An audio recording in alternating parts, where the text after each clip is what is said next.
The X-Men find themselves face to face with Terax, who is supposed to be dead. Though it should be noted Colossus was dead once, so was Nightcrawler. Apparently there's still a dead version of Wolverine out there. It doesn't matter, they've got work to do. As Logan leaps into the fray to keep Terax busy, the villain's power over the Earth causes a building to start falling. Nightcrawler begins teleporting people still in the building, while Kitty Pryde moves the collapsing structure out of phase so it doesn't damage the rest of the city. As the dust settles, a crowd watches in uneasy silence. In a world with Inhumans, Asgardians, spider people, and all manner of enhanced beings, it's always different with the mutants. One woman tells her daughter not to talk to them, and clearly doesn't trust the X-Men. Kitty Pryde says she understands. The X-Men were never exactly trusted to begin with, and things are different now after the Inhuman War. It will take some time to earn back what little public faith they've ever had. But that all begins today. After this, the X-Men enjoy a game of baseball at their new headquarters, in the middle of Central Park. Everyone is enjoying things. Logan says he thought baseball would be a waste of time, but he was wrong. This is normal, and normal is in short supply for the X-Men. It's precious. Gold. Kitty says Logan hasn't changed, but he insists he's gotten grumpier in his old age. They are then approached by a man from the mayor's office. The paperwork concerning the X-Men staying here has gone through, and they have their first invoice. Central Park is prime real estate, perhaps the most valuable in the world. So with taxes and the lease, the first 6 months will come to $18 million. Logan asks if he should gut the man. Later that night, Nightcrawler and Storm watch a woman denounce mutants as dangerous, ticking time bombs destined to destroy the world. She is Lydia Nance of the Heritage Initiative, and claims her organization is prepared to protect the world at whatever the cost. Nightcrawler comments that the more things change, the more they stay the same. But Aurora thinks this might be good for them. They've returned to their home state. Perhaps after all their hardships, they can go back to being what they were. Heroes. Storm is riddled with guilt, though. She led the X-Men into war, and now, looking on at the pundit using that war to further her argument about the dangers of mutants, she knows it is a war they lost. Meanwhile, Rachel Summers trains with Rockslide and Armor in the Danger Room. She explains she's taking on a new hero named Prestige. Kitty thought that Phoenix and Marvel Girl had too much baggage with them. They were too rooted in the past. She wants to look forward. Rockslide doesn't know how it happened, but he's glad that Kitty is the one in charge. In Professor Xavier's old office, Kitty wonders if it isn't too late to go back to being a Guardian, or trapped in a bullet hurtling through space.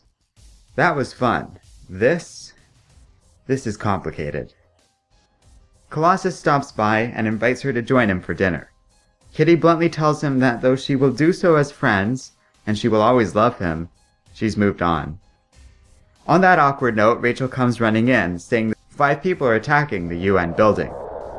Heading out, the X-Men confront the attackers. Logan wonders who these guys are supposed to be. They say they are the Brotherhood of Evil Mutants.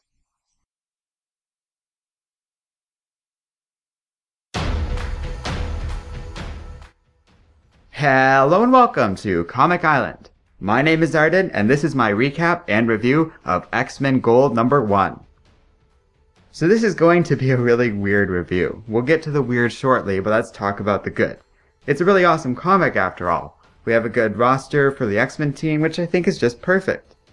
I love every single character here. It's a solid team from the ground up. We have the fun of Old Man Logan, and Kitty Pryde is leading the team. It fits her character's development over the last several years, and she's a great choice as the leader. Best of all, she's not in a goofy relationship with Colossus. Kind of perfect in that regard. It feels like classic and proper X-Men, back to basics as the comic advertises. And while I'm not sure what that means, nor am I exactly convinced that Marvel really knows what that means, this is without a doubt a huge step forward for the X-Men. The issue is really fun overall to read, and is just a well-made comic I do recommend. This is pretty much where I normally couch the review. The art and the writing are fun, the characters are great. We seem to be getting a good story. there are problems, I'm still convinced Marvel is barring the writers from creating any new X-Men or mutant characters, especially given that the Brotherhood appears to be various old characters, either given a redesign or just slotted in here. And that does seem to fly in the face of basic X-Men. After all, a big part of the X-Men is you have this new and burgeoning mutant race. But, of course, we can never escape the politics of Marvel. Also, there are aspects of Mark Guggenheim's writing that I don't love. For example, at one point, this woman on the television just starts talking about exactly what Storm and Nightcrawler are talking about, and it does feel a little convenient. Certain little bits like that do feel sloppy to me, and it does hold the comic back a little bit. But all of these are very minor complaints. It's a good issue, a great step for the X-Men, and I do feel like this is a good comic. So far, this is all pretty normal as far as a review goes. I was all set to give this comic a recommendation, and this would have been the end of the review. Then something happened. News broke last week that X-Men Gold #1 actually has numerous obscure anti-Christian and anti-Semitic imagery sneakily inserted into a few panels of this comic by the artist Arden Syaf. No, really, this was confirmed. The only reason we know about this is because some fans were asking Syaf about this on the guy's own Facebook page, and he basically confirmed it. And it's been established through various other channels. At this point, we can be confident this has actually happened. Worse still, he's apparently done this once before in a Nightwing comic. Arden didn't show much remorse for doing this, basically acknowledging that he did it to his fans on his Facebook page, and basically encouraging them to be quiet about it. It's hateful, cynical, and thankfully Marvel has already announced that though Arden did indeed sneak these images through publication without their noticing, it will be removed from all future reprints, trades, and digital issues. Arden Syaf will be facing disciplinary action of an unspecified nature, but it's pretty safe to say he'll never be working for any major publisher worth their salt again. Oh, he's all apologetic and full of excuses now that he's been caught.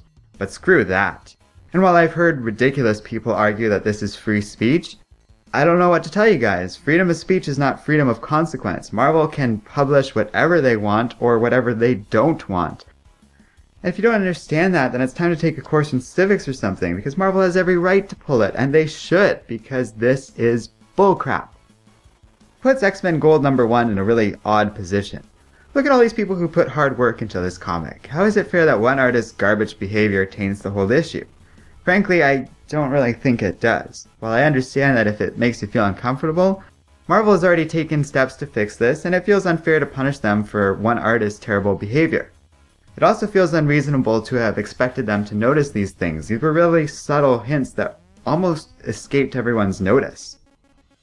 But if you support this comic, you do support Arden Syaf, at least in some small way for now. To that end, I'll let you guys decide what to do about this information. If you've already bought this comic, I wouldn't feel bad about it. Arden Syaf's career has already basically gone in flames at his own work, and rightfully so. Meanwhile, X-Men Gold #1 is still a solid comic worth reading. But if all this makes you feel upset or like you don't want to buy this comic, well, there's always X-Men Blue, I guess. It's frustrating, especially given the fact that this is the X-Men. Bigotry is like the #1 thing they stand against, and this jerk slipped it into their premier comic in this new Resurrection era. It just feels so distasteful.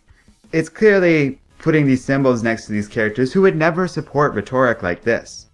It's incredible that it happened and he almost got away with it. Let me know what you think of this mess in the comments section below. This was our Patreon bonus review for the week. Each week our patrons vote on one extra comic to review. I don't think anyone who voted for this expected this to happen. I sure didn't, but just the same, thanks for watching. And don't forget to like, subscribe, and keep reading comics. Finally, don't forget to like, subscribe, and keep reading comics.